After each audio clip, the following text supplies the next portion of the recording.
We had a great call and it lasted for a long time. White হাউসের oval office থেকে রুশ president Vladimir পুতিনকে telephone করেন মার্কিন প্রেসিডেন্ট ডোনাল্ড ট্রাম্প। 1 ঘণ্টারও বেশি সময় ধরে ফোন আলাপের পর বিশ্ববাসীকে আশ্বস্ত করেন ইউক্রেন যুদ্ধ বন্ধে ইতিবাচক সাড়া দিয়েছে Moscow. Well, thank you very much. It's an honor to have the president with us. একদিকে যুদ্ধবন্ধে ট্রাম্পের তৎপরতা, অন্যদিকে ইউক্রেনের কাছ থেকে কড়ায় গণ্ডায় পাওনা বুঝে নিতে কিয়েভকে অনবরত চাপ। ইউক্রেন যুদ্ধের শুরু থেকে ওয়াশিংটন কিয়েভকে যে পরিমাণ সামরিক সহায়তা দিয়ে আসছে, তার বিনিময়ে এবার ইউক্রেনের খনিজ সম্পদ থেকে প্রাপ্ত রাজস্বের 50% হিস্সা চেয়ে বসলেন নয়া মার্কিন প্রেসিডেন্ট। প্রতিক্রিয়ায় ইউক্রেনের প্রেসিডেন্ট ভলোদিমির জেলেনস্কি জানালেন, ট্রাম্পের প্রস্তাবে রাজি হলে তার নিজ দেশে যে ক্ষতি হবে, পরবর্তী 10 প্রজন্মকে সে খেসারত দিতে হবে। এই বক্তব্য গণমাধ্যমে প্রকাশ পেলে এক মুহূর্ত সময় নষ্ট না করে ইউক্রেনীয় প্রেসিডেন্টকে ডিক্টেটর বা স্বৈরশাসকের তকমা দিয়ে বসেন মার্কিন প্রেসিডেন্ট ডোনাল্ড ট্রাম্প। শুরু হয় ওয়াশিংটন কিয়েভ নতুন উত্তেজনা। 19 ফেব্রুয়ারি রাশিয়ার শীর্ষ কর্মকর্তাদের সাথে বৈঠক করতে মার্কিন প্রতিনিধি দলকে সৌদি আরব পাঠান ট্রাম্প। অথচ প্রধান স্টেক হোল্ডার ইউক্রেনকে বাদ দিয়েই হলো যুদ্ধবিরতির আলোচনা, পাত্তা পেল না ইউরোপও। 24 ফেব্রুয়ারি জাতিসংঘ সাধারণ পরিষদের অধিবেশনে ঘটে আরেক নজিরবিহীন ঘটনা। রাশিয়ার বিরুদ্ধে আনা প্রস্তাবে অনাস্থা ভোট দিলেন যুক্তরাষ্ট্র ও উত্তর কোরিয়ার প্রতিনিধি। মস্কো ও ওয়াশিংটনের সখ্যতা নিয়ে আর কোনো দ্বিধারই অবকাশ থাকল না।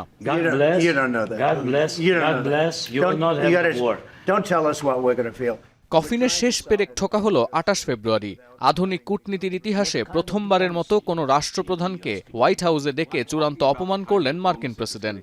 জেলেনস্কিকে এক প্রকার শাসিয়ে বৈঠক অমীমাংসিত রেখেই রীতিমতো তাকে বের করে দেয়া হয় হোয়াইট হাউস থেকে। ভেস্তে যায় যুদ্ধবন্ধের আলোচনা ও খনিজ চুক্তি সই। হোয়াইট হাউস কাণ্ডের অন্তত 10 দিন আগে দ্য টেলিগ্রাফের প্রতিবেদনে দাবি করা হয়, ইউক্রেনে অর্থনৈতিক উপনিবেশ প্রতিষ্ঠার ষড়যন্ত্র করছেন মার্কিন প্রেসিডেন্ট। জেলেনস্কির সাথে দুর্ব্যবহারের জেরে দ্য ইকোনমিস্ট তাদের প্রতিবেদনের শিরোনাম করে, বিশ্ব রাজনীতির নিয়ন্ত্রণ নিতে মাফিয়া হয়ে উঠছেন ডোনাল্ড ট্রাম্প। এমন প্রেক্ষাপটে ট্রাম্পের রাশিয়া প্রেমের হাল হকিকত বার করে মার্কিন ডিজিটাল পত্রিকা পলিটিকো। প্রতিবেদনে বলা হয়, দ্বিতীয় মেয়াদে ক্ষমতা গ্রহণের পর এখনো পর্যন্ত 29 বার রুশ প্রেসিডেন্ট পুতিনের পক্ষে কথা বলেছেন ট্রাম্প। তবে সবচেয়ে চাঞ্চল্যকর বিশ্লেষণ হাজির করে ফ্রান্স 24। সেখানে দেখানো হয়, একসময় রাশিয়ার এজেন্ট হিসেবে ডোনাল্ড ট্রাম্পকে নিয়োগ দিয়েছিল রুশ গোয়েন্দা সংস্থা কেজিবি। এমনকি কার্সনভ নামে কেজিবির হয়েও কাজ করেছেন ট্রাম্প। 2021 সালে গার্ডিয়ানের প্রতিবেদনে বলা হয়, 40 বছর আগে কয়েকজন মার্কিন শিক্ষার্থীকে গুরুত্বপূর্ণ অ্যাসেট হিসেবে চিহ্নিত করে মস্কো। এ তালিকায় তরুণ ট্রাম্পও ছিলেন বলে দাবি করছেন কেজিবির প্রাক্তন মেজর ইউরি শিভেটাস। গার্ডিয়ান আরও জানায়, 1977 সালে চেক মডেল ইভানা জেলনিকোভাকে বিয়ে করার পর চেকোস্লোভিয়া ও কেজিবির রাডারে আসেন ট্রাম্প। এর 3 বছর পর ট্রাম্পের গ্র্যান্ড হায়াত নিউ ইয়র্ক হোটেলের উদ্বোধনের সময় 200 টেলিভিশন সেট উপহার দেন সেমিয়ন কিসলিন।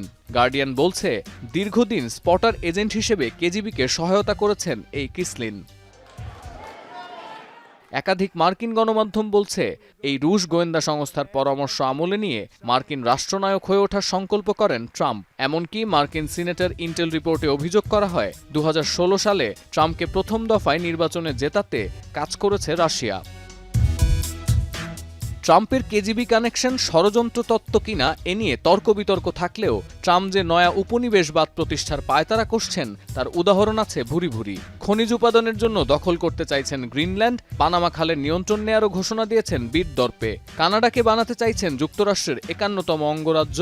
হতভাগ্য ফিলিস্তিনিদের জন্মভূমি থেকে হটিয়ে হোটেল রিসর্ট দিয়ে সাজাতে চান গাজা উপত্যকা। আর গালফ অফ মেক্সিকোর নাম পাল্টে এরই মধ্যে রেখেছেন গালফ অফ আমেরিকা। এই দখলদার মনোভাবকে ট্রাম্পের নিও কলোনিয়ালিজম বলছে আন্তর্জাতিক গণমাধ্যম। তবে এত কিছু করেও ট্রাম্প শেষ পর্যন্ত বিশ্বের নেতৃত্ব ধরে রাখতে পারবেন কিনা সে আলোচনাও শুরু হয়েছে। প্যারিস জলবায়ু চুক্তি ও বিশ্ব সংস্থার সদস্যপদ থেকে ইতিমধ্যে বের হয়ে গেছে যুক্তরাষ্ট্র।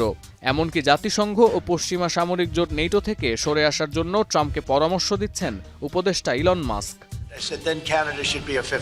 আন্তর্জাতিক জোট ও সংস্থা থেকে এভাবে বের হয়ে গেলে আক্ষরিক অর্থে বিশ্বকে নেতৃত্ব দেওয়ার সুযোগ হারাবে যুক্তরাষ্ট্র।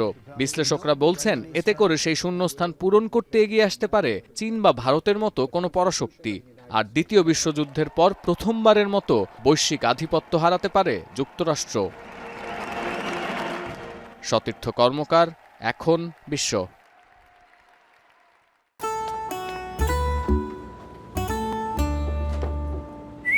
এই ঈদে জুয়েলারি ক্লোদিং এ বিকাশ পেমেন্টে ডিসকাউন্ট।